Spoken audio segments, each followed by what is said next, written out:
Back in 2016, Prop 205 on the voting ballot to legalize recreational marijuana in Arizona was defeated. Now the talk is back to getting recreational marijuana legal.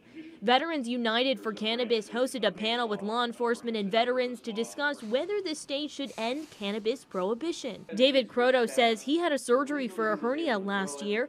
Instead of using opioids, he turned to marijuana, an alternative he found more beneficial. Some members on the panel agreed marijuana would help the opioid crisis. Legalizing cannabis help with the opioid epidemic, yeah. Tucson Police Captain John Levitt disagrees and says legalization would open more problems. I think if you look at what we do with other legal drugs like tobacco and alcohol, everyone would agree we haven't done a very good job managing those. And so the question that I would have is, if we're changing policy to make things better, why would we deliberately enter into yet another quagmire like we have with alcohol and tobacco? Although recreational marijuana is legal in some states, under federal law it's illegal. Pima County Sheriff Mark Napier pointed out cannabis is different from alcohol, and he has many questions on legislation and regulation. How do you determine impairment, and how do you regulate it, and how do you ensure that it's packaged in a way that is unattractive to minors and other people who shouldn't have it?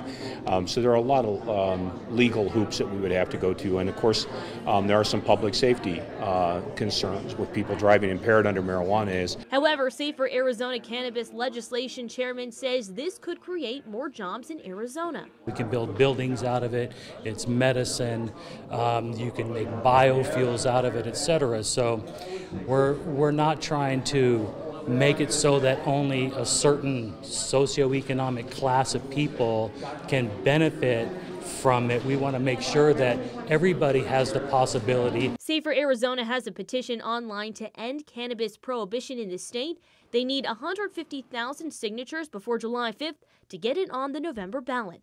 Priscilla Casper, KGUN 9 on your side.